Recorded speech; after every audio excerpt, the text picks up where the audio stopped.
ব্রাহ্মণবাড়িয়ার কসবায় স্বামী সামিউল ইসলামের বিরুদ্ধে স্ত্রী ও শেলিকাকে খুন করা হয়েছে বলে অভিযোগ উঠেছে।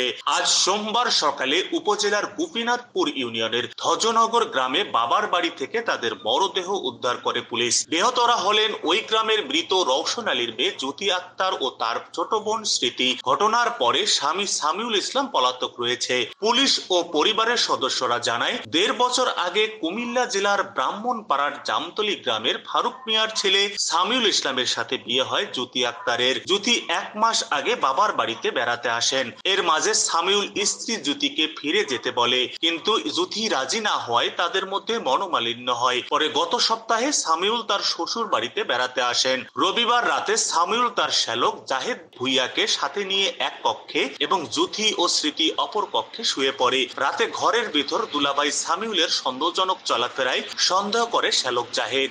এক পর্যায়ে সে তার দুলাভাইকে খুঁজে না পেয়ে বোনদের কক্ষে গেলে সেখানে সে তাদের মরদেহ দেখতে পায়।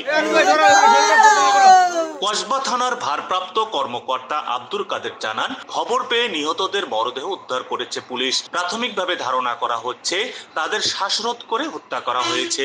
মরদেহগুলো ময়না তদন্তের জন্য জেলা সদর হাসপাতালের মর্গে পাঠানো হয়েছে। ঘটনাটির তদন্ত সহ ঘাতক স্বামীকে আটকের চেষ্টা চলছে। দুইটা বোনকে একসাথে হত্যা করা হয়েছে। এই যে বড় বোনের হাজব্যান্ড সে পলাতক আছে, তাকে আমরা দিতে করার জন্য অলরেডি আমাদের টিম নেমে গেছে এবং অজ্ঞাতকে কী কারণ হত্যা করছে আসলে এটা এখনও কেউ বলতে পারতেছে না। গত রাত্রে 11টা থেকে আজকে ভোর 5টার মধ্যে যে কোনো সময় দুই বোনকে হত্যা করে সে পলাতক হয়ে যায়। আর লাশের ময়না তদন্তের জন্য আমরা সুরতাল রেডি করেছি অলরেডি এবং ময়নাতদন্তের জন্য ব্রাহ্মণবাড়িয়া সদর হাসপাতাল মর্গে প্রেরণ করা হচ্ছে।